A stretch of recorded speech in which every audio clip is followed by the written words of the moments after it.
Planning a trip to Western Australia. In this episode, I chat with travel expert Tess Moone about what first-time visitors need to know before exploring this vast and beautiful part of Australia. From must-visit spots like Perth and Margaret River to key travel tips on distances, weather and budgeting, Tess shares her insider advice to help you plan the perfect trip. Hi and welcome to the Global Travel Planning Podcast. I'm your host, Tracy Collins, who with my expert guests will take you on a weekly journey to destinations around the globe, providing travel inspiration, itinerary ideas, practical tips and more to help you plan your next travel adventure.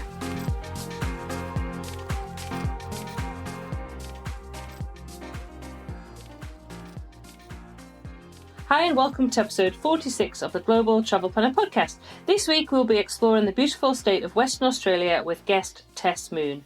Now, Tess has been a previous guest on the podcast. In episode 5, we chatted about her 3-month travel adventure around Japan and Europe. But in this episode, we are exploring a little closer to home for Tess. So hello again, Tess, and welcome back to the podcast. For those listeners who haven't met you yet, would you like to introduce yourself and tell us a little bit about where you live and what you do?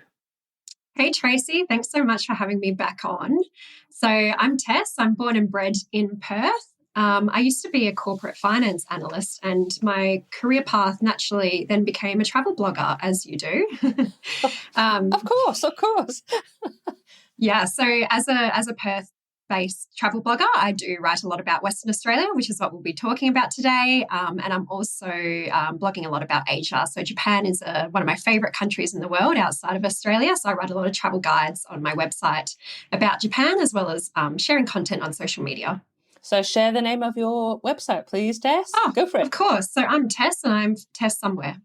Perfect. Now, were you born in Western Australia, Tess? Sure was. Born and bred. Perfect. So, as somebody who was born there, grew up there, if you were going to describe Western Australia, because we're going to go for the whole of Western Australia, and I know it's huge, but how would you describe its essence in, say, 3 words?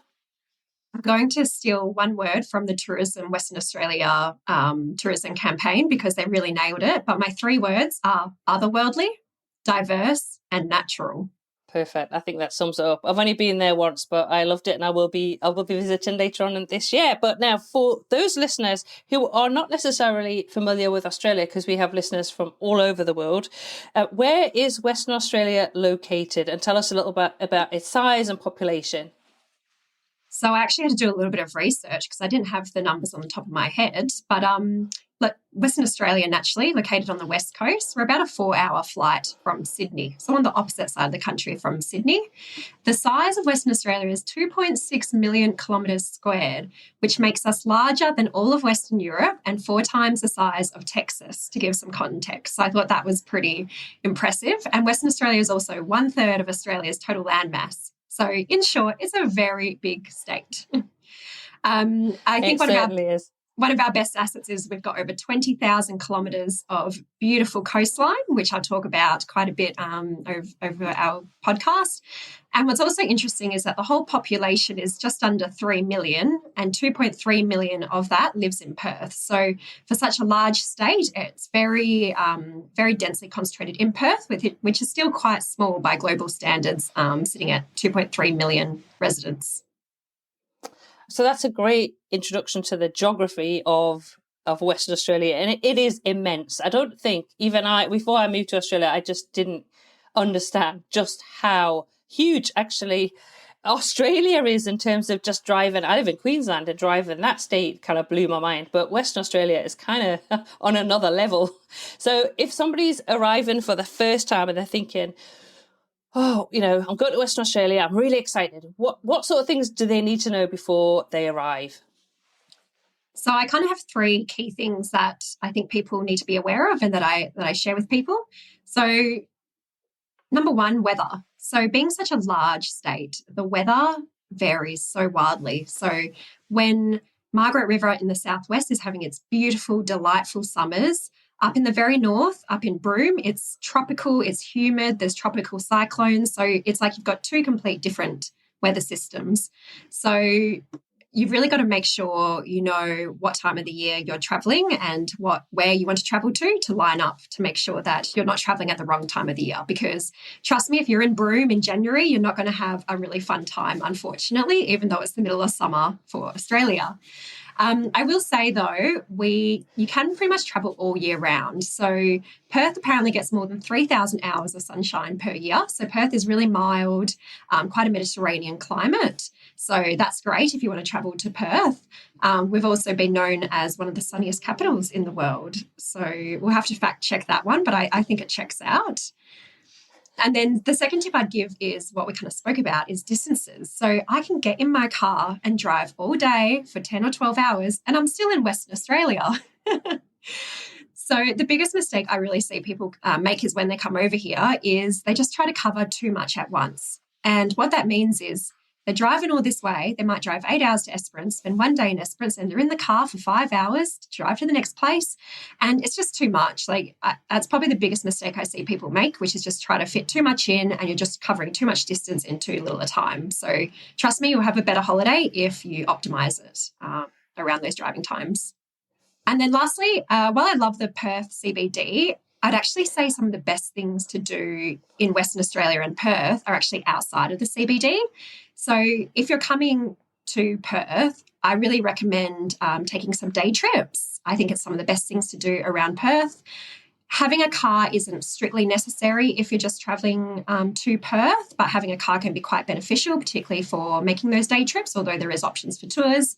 And if you're planning to really go outside of Perth, so whether that's going south to Margaret River or driving up to Exmouth, having a car is really beneficial. Yeah, absolutely. And when I was over in May for the first time, because as you know, my daughter's moved over to Western Australia, so we visited, and my parents were here from the UK, so actually trying to decide where to visit. Obviously, my daughter and obviously Perth, but we were trying to decide where to visit. So we actually went down to Margaret River and had a wonderful time. It was lovely. Now I'm planning to come over in May with me. And obviously I met up with you and Dane in Margaret River, which was lovely. In Margaret River, we met up in Margaret River. It was, and it's such a lovely, lovely area. Now I'm coming back again. So you've mentioned kind of a couple of areas there. You've mentioned Margaret River and you've mentioned the Coral Coast. Now I'm planning my own trip for later on in the year. So where would you recommend that visitors go? And I know that's probably going to be a huge question to ask because it's a huge state, but where are the kind of most popular places that people head or that you would recommend? Yeah, so if you have a week in Western Australia, I would recommend spending maybe 3 to 4 days in Perth and then spending your rest of the time either driving to, say, Margaret River. So I think 3 days in Margaret River is kind of the perfect amount of time. Margaret River in the southwest is a beautiful wine region, so it's quite well known in Australia for its amazing wines. You can drive around from cellar door to cellar door sampling boutique wines. It's got beautiful beaches, beautiful karri forests. So if you love nature and food and gourmet experiences, I think Margaret River ticks a lot of boxes. So that's a really popular one. I think if you have a couple of more weeks, so say you had 2 weeks, that's when I would recommend renting a car and driving along the Coral Coast, going up to as far as, say, Exmouth, which is home to the Ningaloo Reef. I honestly think this is one of the best road trips in Western Australia and maybe even Australia. So just some of the things you might see along the way after leaving Perth is you can go swimming with sea lions in Jurien Bay, which is an amazing experience. I've done that a couple of times. You can go sandboarding through towering sand dunes at Lancelin. That's a really unique experience and quite tricky as well. You also pass the Pinnacles Desert, which is basically like a sea of yellow sand with these unique limestone formations rising out of the sand, and it's quite unlike anything else I've ever seen. And then you're not even halfway there. There's also the Hutt Lagoon Pink Lake, which is honestly like not edited, just bright strawberry pink, salty pink lake. It's incredible. It's something you see on the cover of, tourism guidebooks for Australia and Western Australia, and it's really as good as it looks in the pictures. And then you're going to go past Kalbarri, which is home to the stunning Kalbarri National Park, which is like these beautiful gorges, stunning hikes, picturesque watering holes. And then you reach Exmouth, which, as I said, is home to the Ningaloo Reef. So you can go snorkeling and swimming with the whale sharks at certain points in the year. There's turtles, manta rays, and just the marine life is incredible on the Ningaloo Reef. So I honestly highly recommend that road trip if you visit at the right time, which generally I say May to October is probably the best time of the year to do that. So, yeah, it's a pretty broad window. And lastly, I think a bucket list thing to do near Perth, which I highly recommend to all visitors, is a visit to Rottnest Island. So this is a small island about 30 minutes off the coast of Perth. You reach it by ferry, and it's a car-free island, but it's probably most well known for its adorable quokkas. So I hope most people have seen the quokka selfie. So that's really put Rottnest Island on the map in Western Australia. And that's a beautiful day trip, which you can do almost any time of the year, but it's definitely best in summer. So you can enjoy the amazing 60 plus beaches of the island. It was one of my favourite trips that I did in May, and actually Doug went over to see Dominique in November, and it was top of his list to do. So they went over to the island. Absolutely cannot wait to visit again. And quokkas are just so cute. They are so cute, and I think it's just such a nostalgic feel going to a little island that you can just walk around. There's no cars, you ride your bikes to get everywhere. It's just a really laid back, friendly vibe, I guess. Yeah, it's a lovely place to visit. Now, obviously, you've talked about some of the must-visit places, and I mean, Western Australia is amazing. But for somebody planning the Western Australia itinerary, it can feel a little bit overwhelming. So, what tips would you share to help them put together their itinerary? So, I know I'm harping on about it, but I'm going to say it again. Don't underestimate the distances. You'll really just make your trip a lot more enjoyable. So, make sure you really check driving times and distances between places. Make sure you visit the right region at the right time. As we spoke about, you probably don't want to go to the northwest of Australia during summer, whereas the southwest is a beautiful time of the year in summer. So it's really important to time it right. And then lastly, I'd say just know you're not going to be able to fit it all in. It's such a huge state. I've lived here my entire life and I've still got corners to explore. So just, I guess, really prioritize what you want to see in the time you have. And then lastly, visit my blog. I've got heaps of free Western Australia travel guides. I've got some really detailed itineraries, particularly for my favourite road trips like Perth to Margaret River and Perth to Exmouth. And I've also just released in October last year a Western Australia road trips guide ebook. So that's an ebook full of 90 pages of destination guides, custom itineraries, and all the essential travel tips and tricks that I've got from a lifetime exploring WA. And if people need a little bit of help extra with that, you offer itinerary consult as well? Yes, just last week I actually launched the next phase of the ebook, which is offering customized itinerary reviews like you do for UK and London. So that's a service I now offer as well. That's brilliant, and I'm sure you'll be very, very good at it and very successful, Tess. So I wish you the best of luck with that. So that's brilliant, and we will put a link in the show notes. So I know if anybody's listening thinking, "Oh, I'd really like to chat with Tess and plan a trip around Western Australia," I will put a link to Tess's website and to her consultation service in the show notes. Now, I asked you a funny question. Not a funny question, but I kind of asked you if anybody's visiting Western Australia, what should they eat and drink? And I know your reply was kind of like, well, it's the same as kind of everywhere in Australia. There's nothing particularly kind of specialised to Western Australia. But I was kind of thinking, if you don't know anything about Australian food and drink or what to have, there are some things to have in Western Australia. I'm kind of thinking wine here, Tess. Well, it's funny because when I thought about it and I only came up with alcohol. My suggestion was, wineries and craft beer breweries. So I don't know what that says about Australia. Why not, though? Why not? And the wineries, I mean, Margaret River, it's fabulous. Fantastic. Wine not, Tracy. Wine not. Absolutely, So absolutely. I do love the wine. I travel to Europe and I drink this beautiful Spanish wine and I just go, oh, I love my Cab Sav from Margaret River more than this. So I do think there is some really beautiful wine, particularly in the southwest region. Margaret River has some of my wineries in Australia.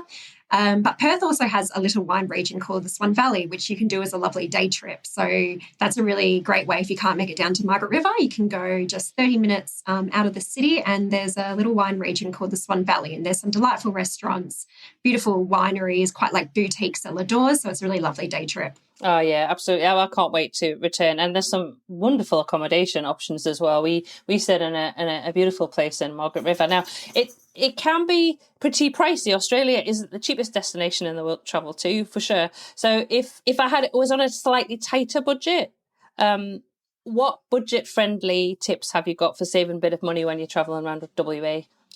It is tricky. It can be quite expensive. I just read an article saying they've just crunched numbers for 2024, and the average price for a hotel room in Perth, just average price, is 225 Aussie dollars. So that's probably about, I think, 140 USD per night. So it can add up. So my tips, I've got a couple of tips. I do think it can be quite expensive dining out in Western Australia and Australia in general. So I love getting accommodation with a kitchen or a kitchenette, even when I travel up north. That's a great money saving tip, because particularly when you kind of go out of Perth and into the more rural areas, accommodation is more expensive, eating out is more expensive. So for me in Exmouth, we had a small kitchenette when we stayed in Exmouth, and it was a great way just to save on a few meals. So that's quite, I guess, a general travel tip. My other tip would be you can get a national parks pass for WA. So if you're planning to visit multiple national parks, which I hope you're doing in your time in WA, because it's some of the best places in Western Australia, there's a unlimited parks pass you can buy for 5 days, 2 weeks, and I think up to a month as well. If you're a resident like me, I sometimes buy a year-long pass, and with that pass, you can visit the national parks as many times as you like, just for a one-off fee. If you pay individually, it's $17 each time you visit. So even if you have a short trip of 5 days, if you're planning to visit a few national parks, that can really add up. Okay, that sounds like a good idea. I'll look into that for my visit later on in the year, Tess. That's great. Definitely. And then just the one other thing I just thought of is if you're looking at hiring a car, unfortunately, because Western Australia is so remote, if you look to hire a car one way, so say if you were doing, say, just Perth to Exmouth, and then you wanted to fly back from Exmouth instead of driving, unfortunately, most car rental companies slug you with a really exorbitant one-way car rental fee. So it's almost always better doing point to point. So pick up a car hire in Perth and return it to Perth. I've had quite a few people that have made all their travel plans, booked all their accommodation, booked flights, and then they realise they have to pay through the nose just to rent a car because they've done a one-way car rental. So that's another good tip. Yeah, definitely a good idea to consider that when you're in your budget and when you're hiring cars. Yes, because that can certainly add up onto your budget for sure. Now, I get asked a lot for visitors to the UK about tipping and what should I do, what shouldn't I do, so I don't offend anybody. So I think that's a great question to ask about visiting Australia as well, and WA, like cultural norms, etiquette tips, things that people should or shouldn't do when they visit. Yeah, so you definitely don't need to tip. We're paid for it in our wages, so you definitely don't need to tip. Obviously, if you've been on a tour and you've really loved your tour guide, I think the tour guides would appreciate a small tip, but it's not expected and it's not required. And then I guess my other tip, and it's a bit of more of a humorous one, but Perth is really well known for that. Everyone's quite relaxed, very laid back and easygoing. So don't be surprised if you see some easygoing blokes walking around the supermarket without shoes on. Sometimes maybe even in cafes. There's a very different culture here. I know sometimes I have to tell my husband to put on shoes when we're going out. So I think it's something that some tourists laugh about because they go out in public and see people without shoes on. So that's kind of normal sometimes. Yeah, absolutely. It's very hot. And it was one of the things that I was used to from where I grew up, because I grew up in Africa. So wearing shoes, we didn't used to bother. But I have to say, and I'm going to share this because this is my favourite story, but I was at my local supermarket a couple of years ago, and there was a family, a mum and a dad, and he was probably about 18 months old, the little boy, and mum was very pregnant. And between the three of them, they had 3 items of clothing on. That was it. No shoes. It was just hilarious. So mum had a pair of shorts on and a little kind of band around her boobs, and the father had a pair of shorts on, and the little baby had a nappy on, and that was it. That was it. That was the sum total of their clothes. I can confirm we usually wear a little bit more over here. Oh, that's good to know. That's good to know, because that's the least I've ever seen. I have to see it. It was quite an eye opener. But yeah, I mean, walking around without shoes on, definitely something that you can expect to see at supermarkets, in shopping centres.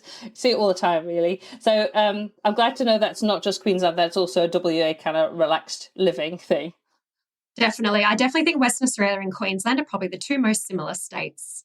Yeah, I think so, definitely. Now, if somebody's planning to visit WA for the first time, what is the one tip? And you've probably covered it, but I always ask at the end of a podcast episode, so my listeners expect it. But what is the one tip that you would share that absolutely people need to know if they're visiting Western Australia for the first time? If I've done my job right, you're probably going to guess what this is. So I'm going to share this tip and then I'll give you a bonus tip. So my one key takeaway is not to underestimate how vast the region is. So no surprises there. We've mentioned that a few times. My bonus tip is do not underestimate the sun here.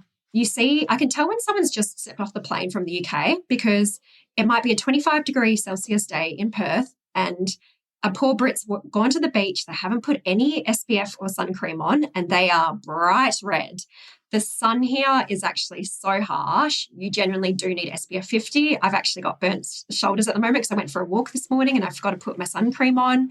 So don't underestimate how harsh the sun is. I think there's actually, it's proven that the ozone layer hole is bigger over where we are. So it's definitely an issue and it should be taken it should be taken seriously. Yeah, definitely. I think that's the was it Mad Dogs in English when only people go out midday or something, the midday sun, and 100% back that up.